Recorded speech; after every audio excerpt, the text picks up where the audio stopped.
Mary Aline Klingensmith knew she was taking a chance with her boyfriend. He told her he had genital herpes, but had no symptoms, so they briefly discussed his condition and continued to have unprotected sex. I think I knew I was taking a risk. I didn't know that you could catch it when your partner had no symptoms. Mary Aline found out the hard way that even without symptoms, STDs can be transmitted from one person to another. Eventually, she put an end to that relationship. But 3 years ago, she began a new relationship. She worried about how to tell him of her condition. There's something I would like to tell you or would like to talk about. And I was a little bit nervous, but I know this man. I mean, I knew him very well, and I knew that he would appreciate the honesty, and I just told him. Not everyone is this forthcoming. What's more, many people don't even know they're infected.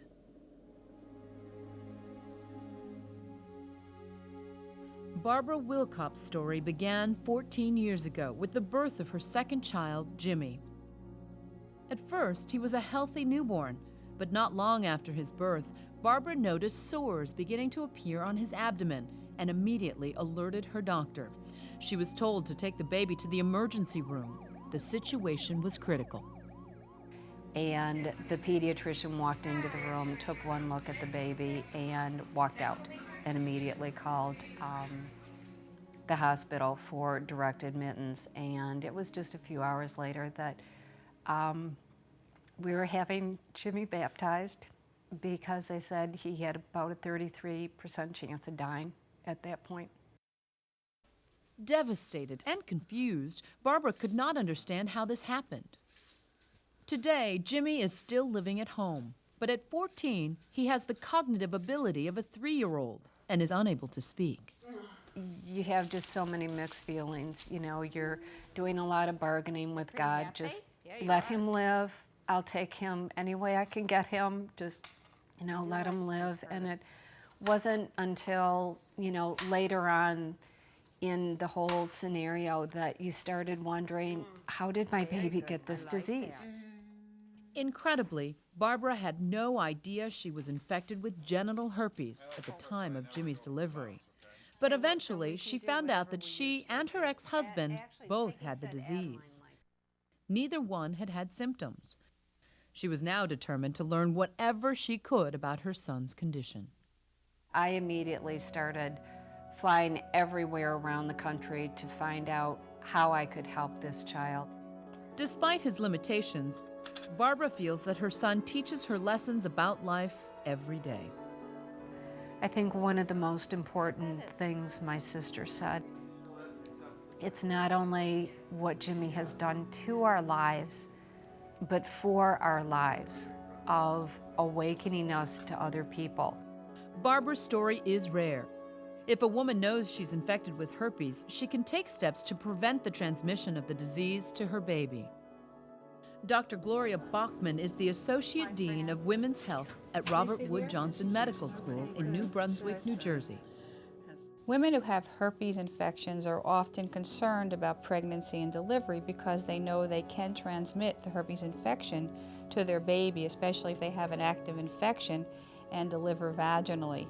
However, the good news is if they don't have an active infection, or if the infection is localized so that it can be covered, then a vaginal delivery is still possible. Like herpes, most STDs are asymptomatic. That's why they're referred to as the silent epidemic. There are actually more than 20 different diseases that are sexually transmitted. Women who are sexually active should be aware that if left untreated, STDs could result in lifelong consequences. Lisa, it's Dr. Bachman. May I come in? When I counsel women about sexually transmitted diseases, their first worry is HIV. Well, how's it been? However, another major problem in women is chlamydial infections, which is another sexually transmitted disease that can go relatively unnoticed for long periods of time in a woman's life and is only evident when she tries to get pregnant and realizes that she has old tubal scarring from a previous chlamydial infection. There are other serious consequences for untreated sexually transmitted diseases. Hepatitis B can lead to cirrhosis of the liver, primary liver cancer, and even death. Gonorrhea can cause pelvic inflammatory disease and tubal scarring, which is a major cause of infertility. The human papillomavirus, or HPV, may lead to cervical cancer. And of course, HIV can lead to AIDS. If left untreated, it too can be passed along from mother to child. Doctors say it's important that all sexually active women be tested for these diseases if they feel they might be at risk. Dr. Joyce Schwartz is the Chief Laboratory Officer for a national diagnostic company.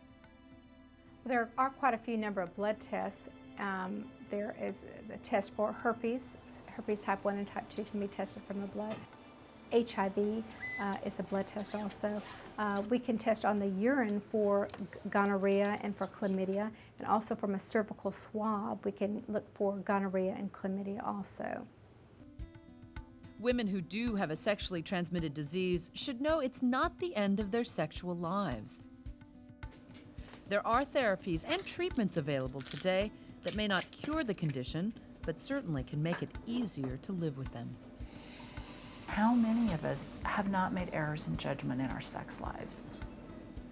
I don't know very many people. And you know, if you're going to spend years and years beating yourself up over it, that's a lot of lost time. And it's a lot of time that you could have spent doing a lot of fun things. The bottom line, see your doctor, get tested, and get treated.